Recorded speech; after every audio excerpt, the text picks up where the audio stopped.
Hello, greetings mga ka-Skywatchers and mga ka-Spacers natin out there from Luzon, Visayas, and Mindanao. And sa lahat po ng ating mga ka-Skywatchers and mga ka-Spacers na nakatutok po ngayon kung saan man part po kayo ng mundo, worldwide, netwide, magandang umaga po sa inyong lahat. This is your ka-Skywatcher and ka-Spacer, Sir Jun Cahigal. And welcome to another FB Live online telescope viewing. So today is Feb 4, 2024. It's a Sunday, early morning, siguro mga 4:30 na ho ng madaling araw. Okay, 4:30 a.m. And we are observing the waning crescent moon. Okay, waning crescent na ho tayo. Okay, if you will recall po, kahapon nag-live din po ako, and kahapon po was the third quarter or last quarter moon. Yan. So ngayon po the moon is 40% illuminated, and iba na po yung shape ng buwan. So yung buwan ay parang letter C na ho, or parang bangka, no? Or parang siyang kinagat na cookie. So, crescent yan. And waning crescent na ho tayo. And the moon is gradually getting smaller. No? Yung illuminated part is getting smaller. The illuminated part is about 40%.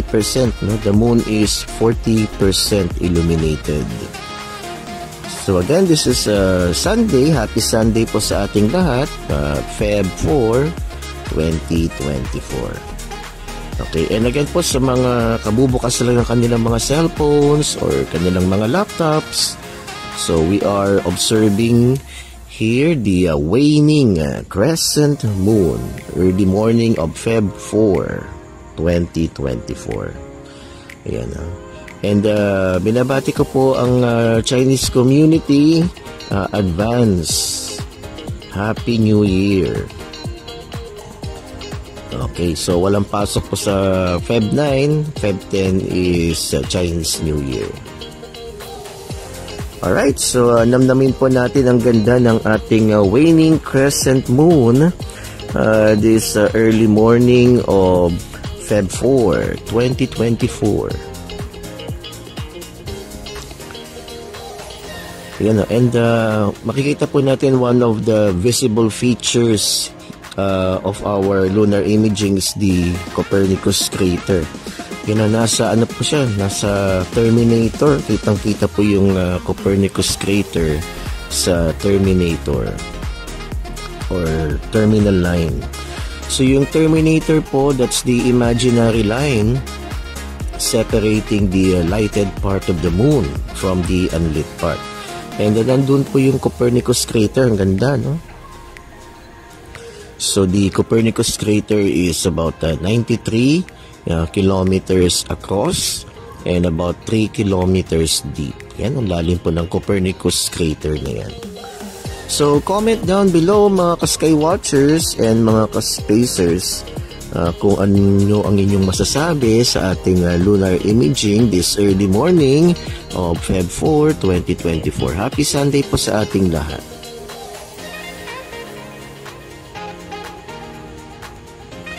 Alright, and napakalinaw po ng ating telescope. I am using a Vixen Super Polaris R130S reflecting telescope.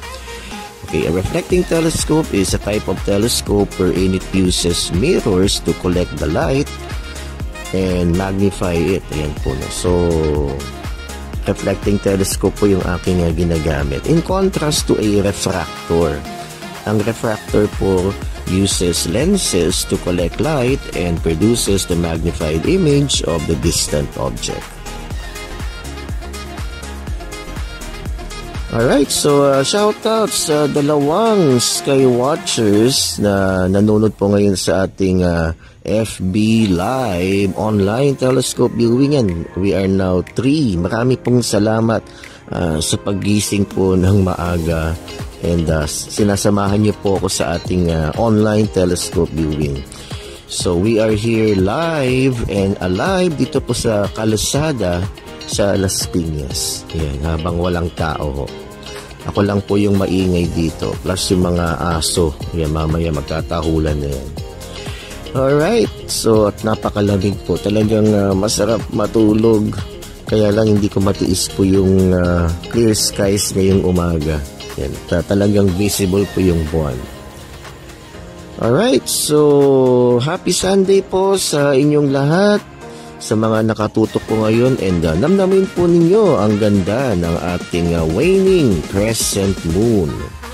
And again po, lagi kong pakiusap, please like and share this online telescope viewing para po makarating sa maraming tao, lalong-lalo na po yung mga estudyante natin out there, so that they would be engaged and they would be inspired to love the sciences.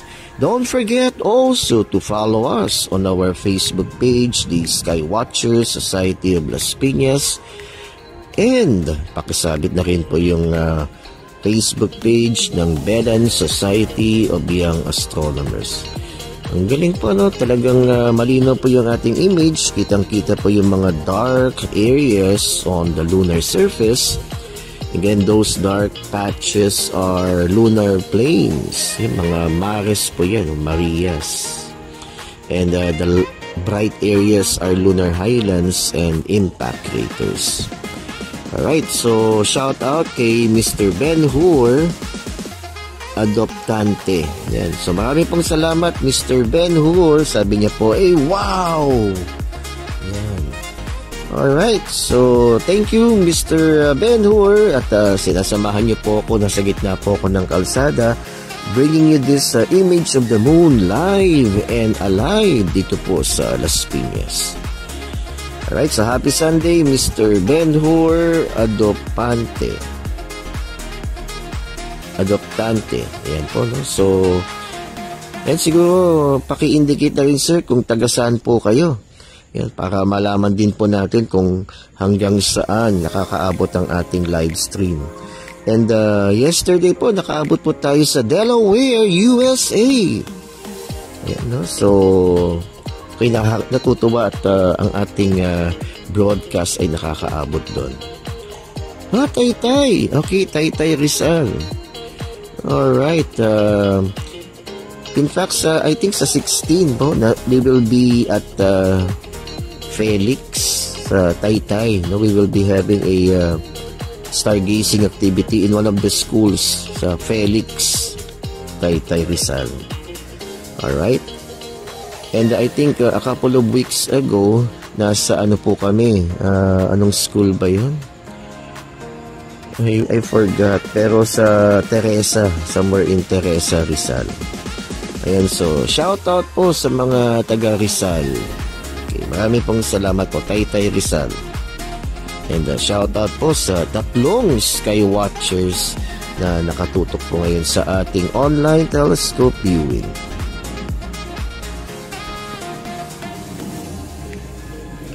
Ayan, so again po, like and share this online telescope viewing para makarating po sa maraming estudyante.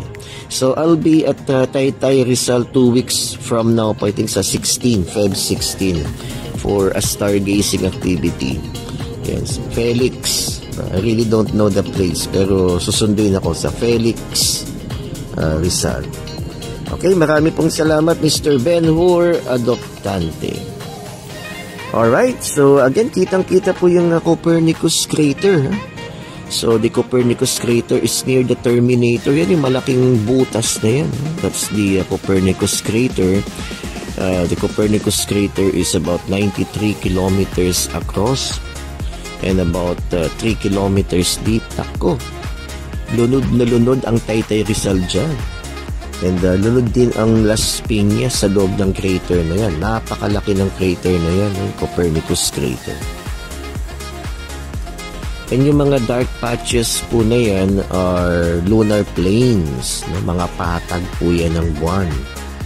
So, ang tawag po dyan ay mares or Marias. Yan. The word mare, Maria, is a Latin word actually which means dagat, no? Seas. Kasi po yung mga early sailors, yung mga early astronomers, Akala po nila yung mga dark areas na yan were bodies of water. Kaya they gave it the name Mares or Marias. Pero mga patag po yan ng buwan. And again, one of the most famous dark areas of the moon is the Sea of Tranquility, kung saan po naglanding yung Apollo 11. And yung mga bright areas of the moon are actually lunar highlands, mga malabunduking lugar ng buwan, and impact craters. So makikita niyo po sa ating lunar imaging, no, isang damakmak na craters ang buwan. And these craters were formed, they were created from asteroids and meteorite impacts. Yan. Kasi ang buwan po wala namang atmosphere, so dire-diretso po yung mga asteroids dyan, no, natatama, creating those magnificent craters. Now, unlike here on Earth, kasi ang mundo natin may atmosphere. So most meteors, they burn up in the atmosphere. Pero yung mga malalaki, like kunyari yung meteor or yung asteroid is about the size of Texas, dire-diretso pa rin yan. Pero baka magtaka kayo, bakit wala namang malalaking craters dito? Hindi namang the Earth is not heavily cratered, no, unlike the moon, no? Kasi we have to consider also po yung erosion. Diba yung erosion po natin, no? So erosion and weathering basically erase most of the smaller craters. Pero yung mga malalaking craters, hindi na like the meteor crater in Arizona, diba? Malaking crater po yan. Alright, so ayan po, no, nakaka-apekto talaga yung weathering, erosion, yung presence ng atmosphere in the formation of these craters. Sa moon kasi walang atmosphere. Alright. Okay, so comment down below kung ano po ang inyong masasabi sa ating lunar imaging this early morning of Feb 4, 2024. And again, shout out po sa mga taga Taytay Rizal. Yan. Thank you, Mr. Ben-Hur Adoptante from Taytay Rizal.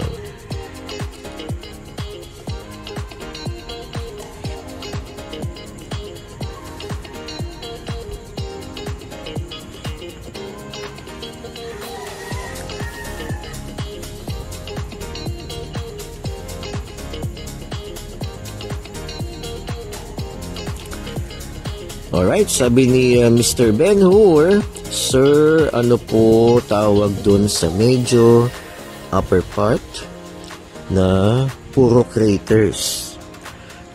Ito yung parang bright area po, no?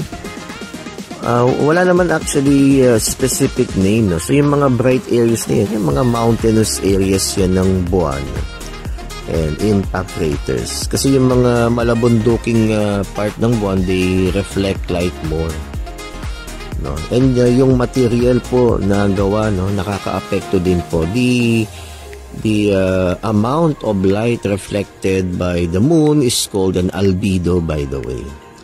Medyo mababa po ang albedo ng buwan. Pero Sir, bakit naman naliwanag ng buwan sa gabi, no? Kasi malapit po ang buwan. Okay, pero the heavenly body that has the highest albedo, yung amount of light reflected, is actually Venus. Napakaliwanag ng Venus. Kaya lang, di ba, malayo yung Venus compared sa buwan. No, kaya maliwanag po ang buwan. And also yung material that the moon is made of, yung regolith, parang semento yung regolith. Regolith actually absorbs reflected light. Kaya mababang albedo ng buwan. Alright, so sana nasagot ko po ang tanong ni Mr. Ben-Hur Adoptante. And yung mga dark areas po, mga patag po yan ng buwan. Yan, gawa po yan sa regolith na naapakan na ho ng mga Apollo astronauts. Alright, shout out po sa dalawang Skywatchers na nakatutok po ngayon. Okay, you're welcome, Mr. Ben-Hur Adoptante. Yan, so Please like and share po. I-share po natin ito sa mga kaklase natin. Yan, lalo na sa Taytay Rizal. Yan. Yan, ako'y natutuwa talagang I have been visiting school sa Taytay. And ang mga estudyante doon are very enthusiastic sa astronomy. Alright, maraming salamat. I'll be at Taytay, I think sa Felix, hindi ko alam yung lugar, Felix Rizal, sa Feb 16. Yeah. Alright, so just comment down below mga ka-Sky Watchers kung ano ang inyong masasabi. And kung may mga katanungan po kayo about the moon or anything about astronomy, just type in your questions in our comment section below.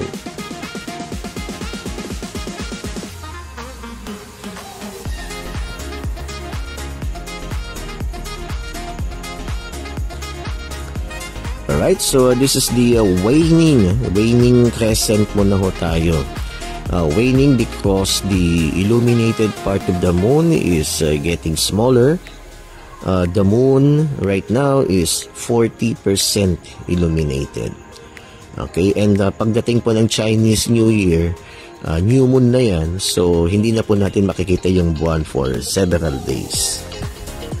Alright, crescent kasi yung shape ng buwan, no? Kung mapapansin nyo yung Terminator, curve na. Yung Terminator is the imaginary line separating the lighted part of the moon from the unlit part. No? Curve na yung Terminator line. So yung shape ng buwan ay parang letters na po, no? Or para siyang kinagat na cookie, or para siyang bangka. Ayan. So that's the crescent phase. The crescent phase is the intermediate phase between quarter moon, yung quarter moon kahapon po, and new moon. Ang new moon po ay sa Chinese New Year.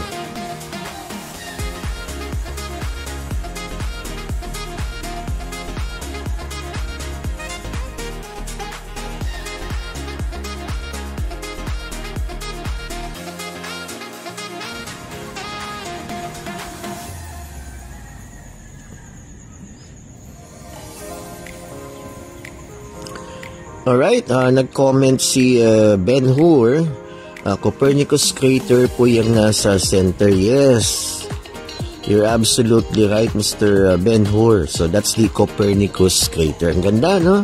Laki. Ang laki niyan. The crater is 93 kilometers across. And about 3 kilometers deep. Yan, nakitang-kita pa yung shadow. Ang galing, no? Alright, so yan, no? That's the Copernicus crater, Mr. Ben Hur Adoptante. And thank you for accompanying me, Mr. Ben Hur, no? So, yan. I-share lang po natin itong ating online telescope viewing.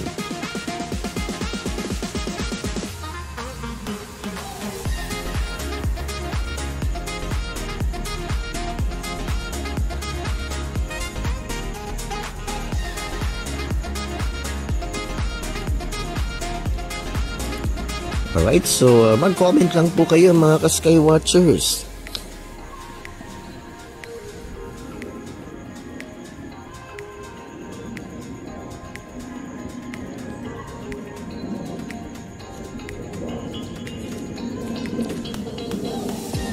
Ayan, so sa mga bagong katututok lang, we are viewing the waning crescent moon. Okay, this early morning of Feb 4, 2024. Alright, and I would like to take this opportunity also to plug in some of our activities. Kasi po yung Sky Watcher Society of Las Piñas, we are preparing for the National Astronomy Week. So, ang National Astronomy Week 2024, mandated po yan ng ating batas, and usually ang nag-i-spearhead niyan is Pag-asa. Pero kasama po kami, the Sky Watcher Society of Las Piñas, together with the Bedan Society of Young Astronomers. Yan po, kasama po kami in the celebration of the National Astronomy Week 2024.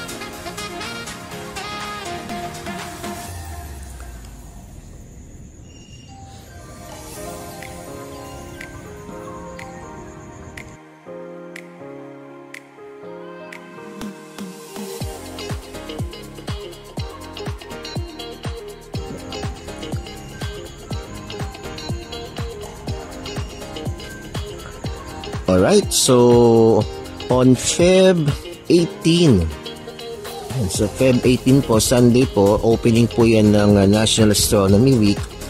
We will be having a lecture symposium sa Robinson's Place, Las Piñas. So, ang tawag po namin dyan ay Astrobiology 101, may aliens ba? So, this is a crash course in astrobiology. Masasagot natin yung tanong kung may aliens ba talaga, kung may extraterrestrial life out there. So sa Feb 18 po yan, sa Robinson's Place, Las Piñas, Level 2 sa may food court. Registration po is free. The event is free. Yan. And 1 hour na po lang yan. So please join us. May registration link po sa aming Facebook page. Yan, para malaman lang po namin kung ilan yung a-attend. Okay, so if you intend to attend that lecture, I would like to call mga estudyante and mga teachers to join us sa symposium lecture na yan. Astrobiology 101, may aliens ba? And you will be given e-certificates po. Yan, for attending. Yan, libre po yan, walang bayad. And ang kagandahan yan, after the lecture symposium that will be followed by a free public telescope viewing. Yan, you will get the chance to observe the moon and Jupiter close up. Doon po gagawin sa parking area po ng Robinson's Place, Las Piñas. So that is our opening salvo for the National Astronomy Week. Alright. Then on Wednesday, 18, no?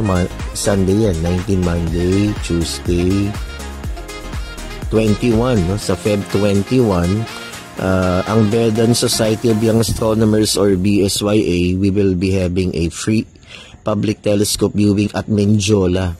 Sa kalsada, Menjola. Kung saan nag-arali yung mga tao, yung mga makibaka, yan. Okay, so Wednesday yun. And on Saturday, Feb 24, 25, nasa San Beda College, Alabang po kami for a stargazing event.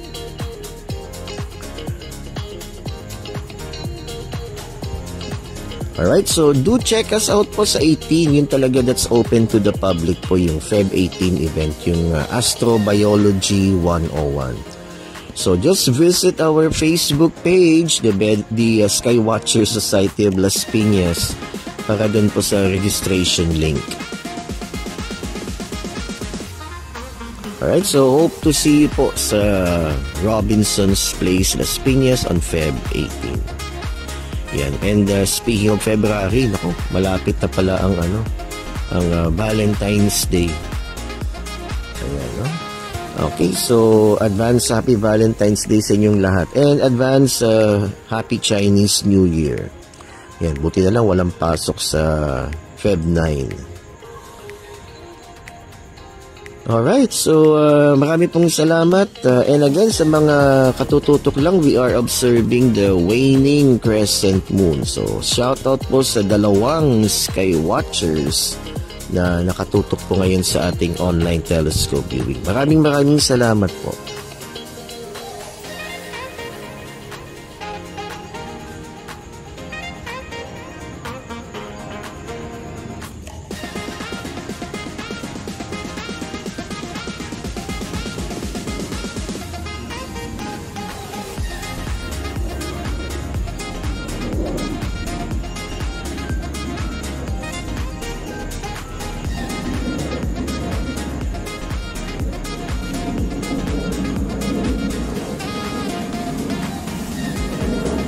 Alright, kaya tatahimik na lahat. Ang ganda po talaga ng buwan. Ayan, so I imagine myself on board the Apollo spacecraft. So ginagalaw ko po tong telescope as if na nag-orbit po tayo sa buwan.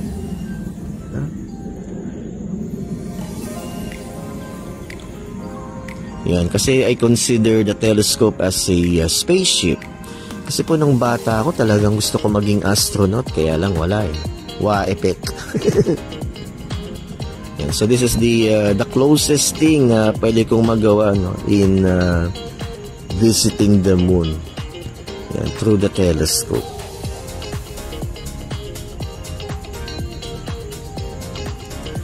Yan, mag-comment lang po kayo kung ano po ang inyong masasabi sa ating buwan ngayong umaga. And happy Sunday po sa inyong lahat, mga ka-sky watchers and mga ka-spacers.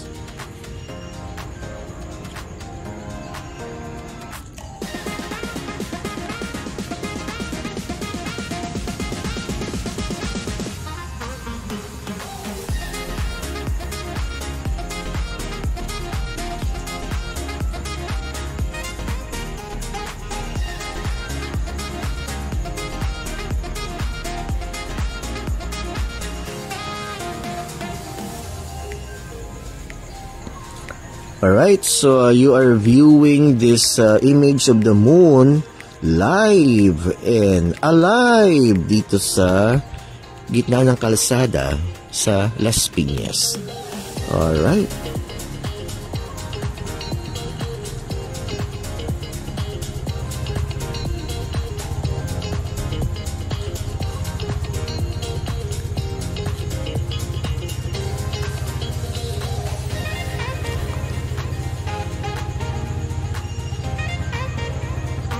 Yan, mag-comment lang po kayo mga ka-sky watchers and mga ka-spacers.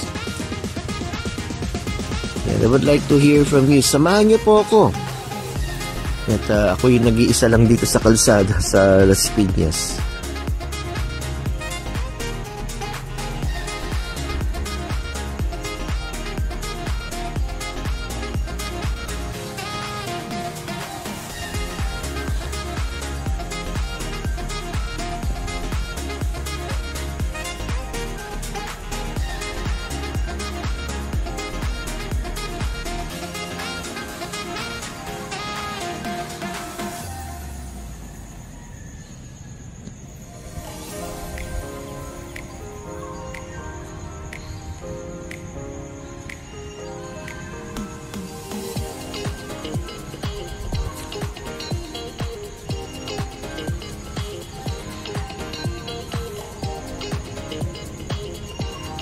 Alright, so shout out po sa ating nag-iisang sky watcher na nakatutok po ngayon. Thank you for accompanying me, for joining me po dito sa ating online telescope viewing. Ayan, ganyan po talaga kasi halos kakamihan po sa ating mga ka-sky watchers ay natutulog pa. Alright. Yung mga gising ngayon, talaga mga moon lovers po kayo. Ayan. Okay. And you can share this to your loved ones. O, paggising na nila mamaya. Ito yung buwan, no?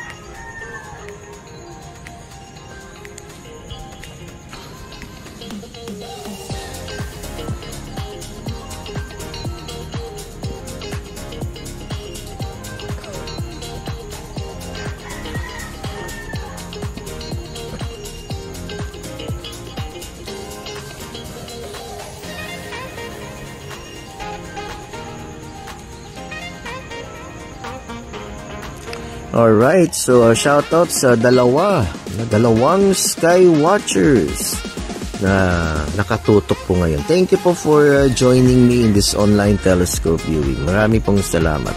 And again, you are viewing on screen our waning crescent moon. So the moon this early morning of Feb 4, 2024 is about 40% illuminated. Yan. So the moon is 40% illuminated. Yan. Palitan ng palit po yung buwan. And pagdating po ng Chinese New Year, it's new moon. And the moon is not visible for several days. Will not be visible. Then, makikita ulit natin yung buwan early evening na. Waxing crescent naman.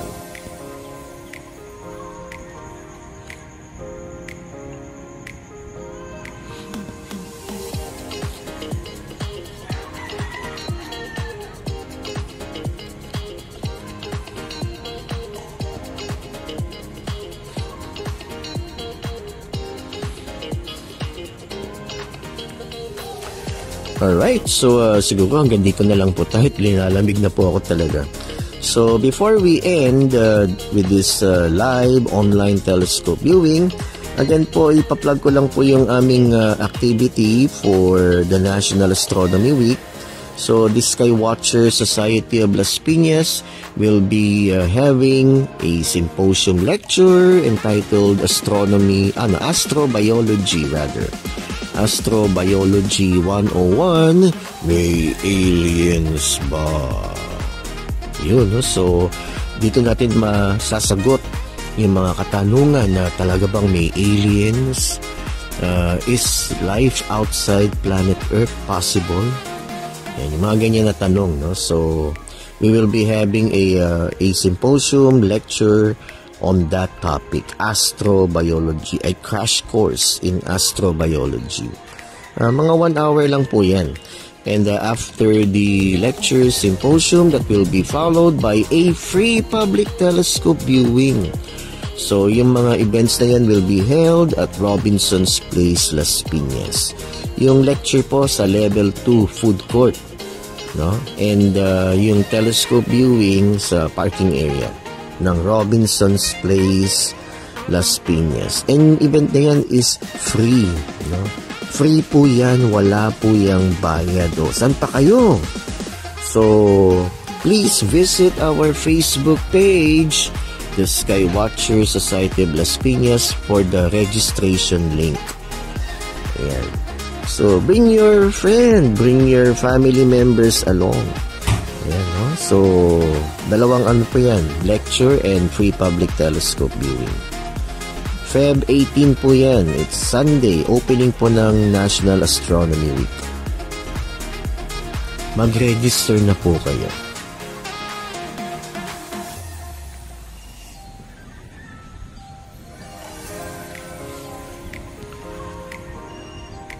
Alright, so siguro hanggang dito na lang po tayo.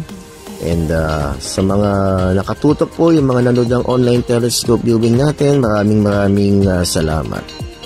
Okay, this is your Skywatcher and Kaspacer Surgeon Cahigal from the Skywatcher Society of Las Piñas saying live long and prosper. And always remember to always keep your space and always keep looking up. Huwag kayong magsawa, no?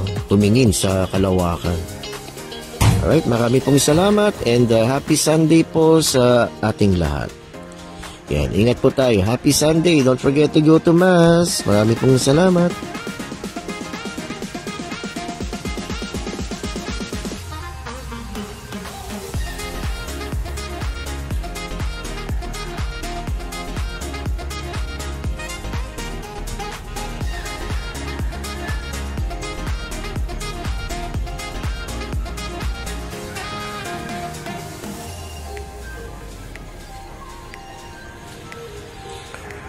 Alright, so shout out sa nag-iisang Skywatcher na nakatutok po ngayon. Thank you so much.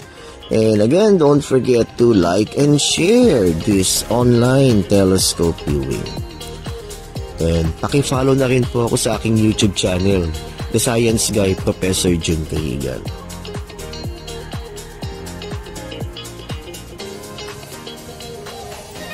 Yan, mag-comment lang po kayo kahit tapos na tayo, mag-comment lang po kayo kung ano po ang inyong masasabi sa ating lunar imaging this early morning of Feb 4.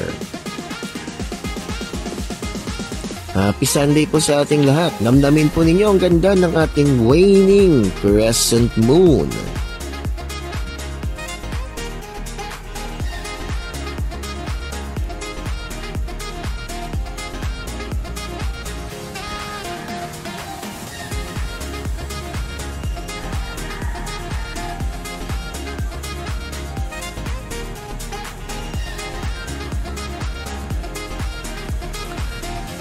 One last thing po, kung may mga school administrators na nanonood po ngayon, no, and if you're interested in a stargazing activity, you can just contact us. I-message nyo lang po kami sa Skywatcher Society of Las Piñas. Yan. And we can plan your stargazing event sa inyong eskwelahan. Alright.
Ayan po, thank you po sa dalawang Skywatchers na nakatutok po ngayon. Thank you so much. Don't forget to like and share this online telescope viewing.